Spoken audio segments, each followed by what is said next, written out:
If you are an artist, songwriter, or producer, you're probably gonna hate this video. Because the two lessons I'm about to reveal are so simple yet effective at turning your listeners into raving loyal fans that you'll be kicking yourself for not doing them sooner. Hi, my name is JP, and for the past 15 years, I've been writing and producing music professionally. My songs have made over 21 billion streams, reached platinum and gold status internationally, and generated hundreds of thousands of dollars. Oh, and if you like free stuff, be sure to stick around to the end of the video for your chance to win a 45-minute coaching session with me where I can help you with songwriting, music production, mixing, or marketing.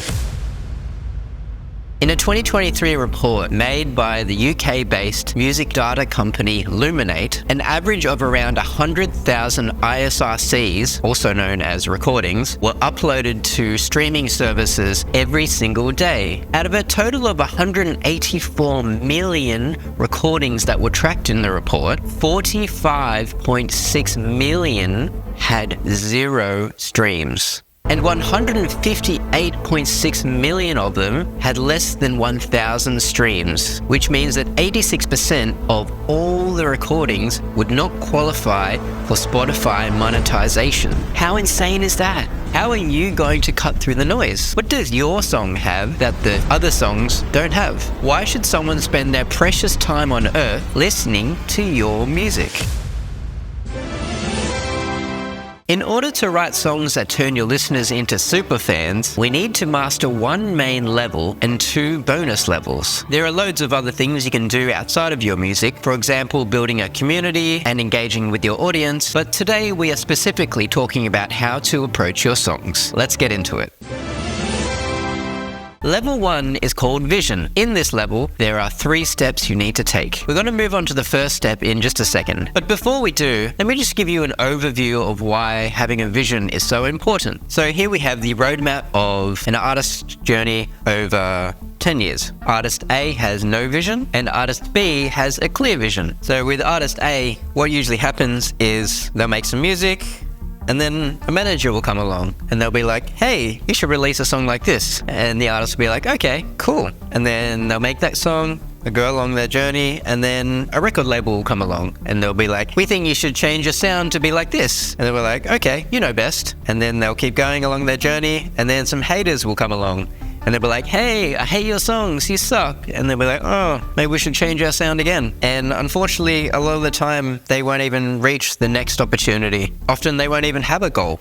And unfortunately, this is the career path of most artists out there. Now we move on to artist B, who has a clear vision. They'll go along their journey, and the same manager will come along. And they'll be like, hey, you should release a song like this. And we'll be like, oh, that's a cool idea, but no thanks. And they'll keep going. And then the same record label will come along and be like, hey, we want to sign you and take all your money. And the artist will be like, oh, that's cool. No thanks. And then they'll keep going. And then these haters will be like, hey, we hate you, you suck. And they'll be like, oh, that's cool, thanks. And then this opportunity will come along. They'll be like, hey, you should work with us. And they'll be like, oh, no thanks. And eventually they'll reach their goal. And that's why it's important to have a vision. In level 1, we need to identify our values and beliefs. What is important to you? What do you stand for as an artist? I'd recommend aiming for around 3 values, because if you have more, it can get confusing. And the point of this exercise is to focus in on what is important, so it helps guide you through the process and helps determine what you write your songs about. I'll give you a few examples. With Taylor Swift, Tay-Tay, according to some of her interviews, her values are authenticity, connection with her fans, and empowerment. You can hear this message coming through on her songs, like Shake It Off, for example, which is empowering and encouraging you to be authentic. You can see the way that she interacts with her fans, and even in her lyrics, she's always trying to write a really authentic, vulnerable story that connects with her listener, so there's no barrier, so that the listener can relate. One of my favorite artists, NF, he sees himself as a bit of an underdog, and that it's important to believe in yourself and not conform to society or the music industry. He also believes that making mistakes and failing is an important part of life. With my own artist project, Splish Splash, some of my values are unconditional love, presence, and growth. So whenever I'm writing a song, I think about these values and I try to embed them in my lyrics in some way. In step 2, we want to identify our purpose. Why do you, as an artist, exist beyond making money, beyond your own personal creative pleasure? How are you making the world a better place through your music? What problem are your songs solving? Who are your songs helping? If you can identify these two things, then man, you're already miles ahead of most artists out there. One of the biggest mistakes that artists make is that they make the music all about themselves. Even though, yes, I understand that you need to express your authentic vision through your music and share your story, at the end of the day, the reason why your fans listen and connect with your music is because it allows them to express themselves through your music. So essentially, you're becoming the voice of your fans because they resonate with what you're singing about and they believe in what you stand for. Most artists think that they're in the entertainment business, and on the surface, this is true, but when you think about it, what your songs are actually doing is saving lives.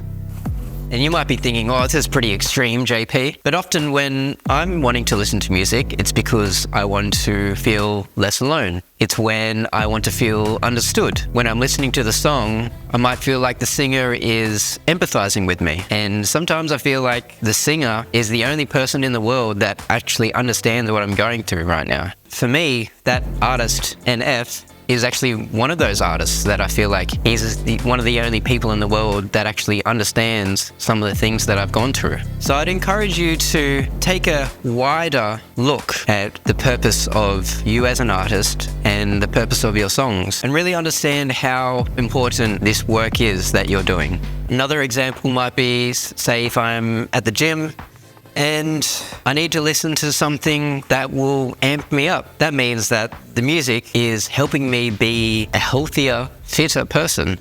When I'm listening to Bring Me the Horizon and they're giving me energy through their songs, they're improving my mental and physical health. There's a particular Sigur Rós song that is especially important to my partner and I. So when we listen to it, she often tears up. In a way, that song is bringing me closer to my partner and helping improve my relationship.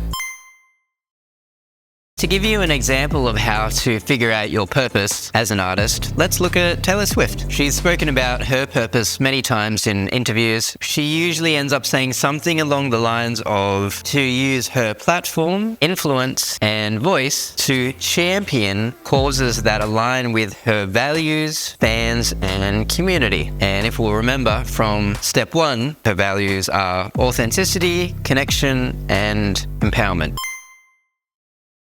I can't remember who said this, but one of my favorite quotes is, "Find what you would die for and live for it." I find this to be a helpful prompt for when you're trying to figure out what your purpose is. Of course, this isn't something that will come overnight, and you might be working on it for years, and perhaps it will evolve over time. But if you can find a deeper meaning for your music outside of yourself, that's a great way to connect with your fans and give them a reason to live for as well. And once you have figured out what your purpose is as an artist, then you can use your purpose as a guide for all the songs you write and to think, okay, is this song supporting my purpose or is it contradictory? That makes it pretty easy to decide what to write a song about and what not to write a song about.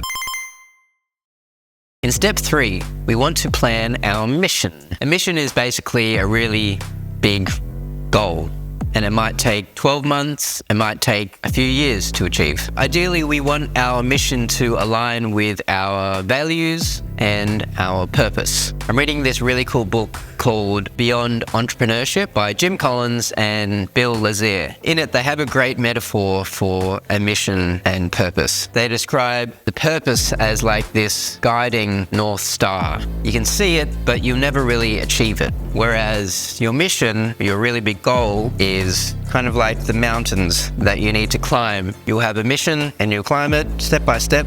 You'll get to the top and then it's time for a new mission. And again, step by step, you climb that mountain and then it's time for a new mission. And you get the idea. All the time in attempt to live your purpose. Again, if we take a look at our favorite artist, Taylor Swift, we could say that doing the Eras tour could have been one of her missions. That was a really big undertaking. It cost so much money and it would have been really hard to pull off, but it allowed her to connect with her fans in an authentic way, and she would have been able to speak to her fans in person and empower them. We could say that recording her own versions of her albums, the Taylor's versions, that could be considered another mission for her. By recording her own versions and attaining rights to her masters, that's really sticking it to the music industry and empowering other artists to stand up for themselves. When she took her music off Spotify, that could be considered another mission. Again, that was sticking it to a larger company, Spotify, and saying, you can't bully me. To give you another example, with the main artist that I work with, Aviva, they're wanting to focus on their live show so that they can reach new parts of the world, connect with new fans. And so in order to do this, with all the songs that we're writing at the moment, we're thinking, okay, how can we make this song more enjoyable for the live experience, for both artist and listener? The main goal for when choosing your mission is to give you something big to focus on, and you go after it with determination and you commit to it rather than jumping from stone to stone, not really knowing exactly what to do with your artist career. So when it comes to your songwriting, the question to ask is, does this song help me achieve my mission? Or if you've already written the song, perhaps think, is there anything I can tweak to make it help me achieve my mission? And you might think this might be quite hard to do, but it actually makes things easier. For example, if your mission is taking you 12 months, then you can map out potentially 12 songs, one for every month, that aligns with your mission. Now that we have identified our values, purpose, and mission, we have a clear vision of where we want to go and why. And this vision will guide what we want to write our songs about. The reason why having a vision is necessary to turn our listeners into superfans is because they need a meaningful cause to get behind. Sure, you can build a fan base by just releasing catchy songs, but if you want your fans to be willing to fly around the world to come to your shows, tattoo your logo on their skin, and buy every piece of merch you drop, then you need to be willing to change their lives and give them something important to believe in. One way to supercharge your connection with your fans is to share your vulnerabilities. Brené Brown talks about this in great depth, and I've seen vulnerability break down emotional walls in my personal life time and time again. Try keep this in mind the next time you're writing your lyrics. Instead of trying to come up with some poetic or clever way to express how you're feeling, consider just saying how it is. The second way to supercharge your connection with your fan base is to be consistent with your vision and overall message. In fact, this may be the most important part of it all. Just remember, we're all playing a long game. There are no cheat codes or quick hacks here, and you may need to experiment, make mistakes, and fail before you figure out exactly what your vision is. And that's okay. That's part of it. If you've made it through until the end of this video, then I wanted to say thank you, and as promised, your chance to win a 45-minute session with me. All you need to do is step 1, subscribe, step 2, comment below what you would like help with and why. And if you have any friends who might be interested, feel free to tag them. Thanks, and I'll see you next week.